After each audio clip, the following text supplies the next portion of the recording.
याद है ना, शिव प्रेरणा यात्रा और घुसपैठिया मुक्त महाराष्ट्र अभियान, जिसके तहत सुदर्शन न्यूज के प्रधान संपादक और धर्म योद्धा डॉक्टर सुरेश चौहान के जी ने न सिर्फ रैलियां निकाली थी, बल्कि उन्होंने जन जन को इस खतरनाक घुसपैठ के खिलाफ जागरूक भी किया था। आज देखिए उसी मुहिम का असर अब दिखने लगा है।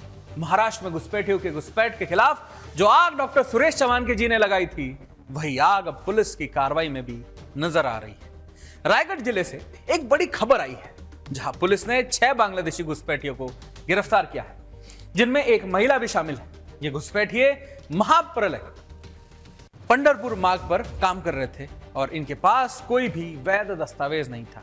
ये लोग महाड़ के MIDC क्षेत्र में काम कर रहे थे और अब पुलिस इस मामले की गंभीरता से जांच कर रही है। ये गिरफ्तारी सिर्फ एक घटना नहीं, ये उस जागरूकता का परिणाम है दोस्तों, जिसे डॉक्टर सुरेश चौहान के जी ने घुसपैठिया मुक्त महाराष्ट्र अभियान के तहत उठाया था। महाराष्ट्र अब जाग चुका है।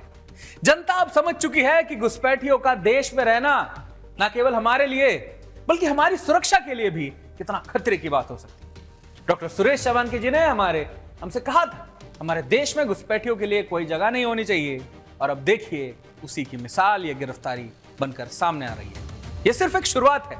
इससे पहले भी हमने जागो में आपको बताया था, देश भर के कई राज्यों में धरपकड़ हो रही है घुसपैठियों की, लेकिन अब जब एक बार घुसपैठियों का चेहरा सामने आ गया है, तो अब और खुलासे होने तय। हम सबको साथ मिलकर इस मुहिम को और तेज करना होगा। साथ ही यह भी स्पष्ट है कि अगर लोग जागरूक हो तो ऐसी कार्रवाई संभव हो सकती है।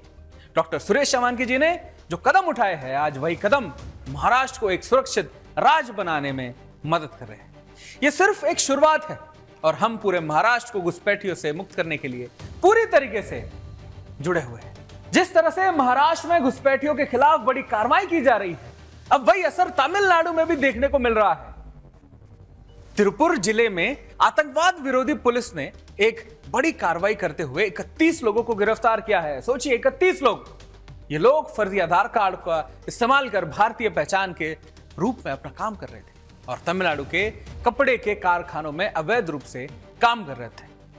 कोयम्बटूर के आतंकवाद विरोधी पुलिस को गुप्त सूचना मिली थी कि तिरुपुर के इलाके में बांग्लादेशी युवक बड़ी संख्या में रहकर काम कर रहे थे। इस सूचना पर पुलिस ने पलादाम, अरुचपल और जैसे इलाके में तलाशी अभियान चलाया था और 28 बांग्लादेशी युवकों को फर्जी पहचान पत्र के साथ पकड़ा था।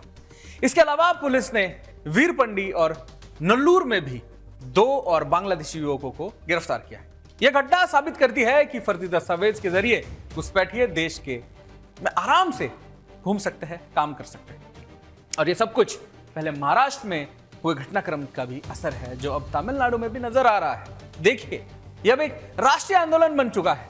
महाराष्ट्र से लेकर तमिलनाडु तक घुसपैठियों के खिलाफ कार्रवाई हो रही है और यह साबित हो रहा है कि जब जनता जागरूक होती है और सरकार सक्रिय होती है, तो कोई भी घुसपैठ देश को दीमक की तरह चाट नहीं सकता।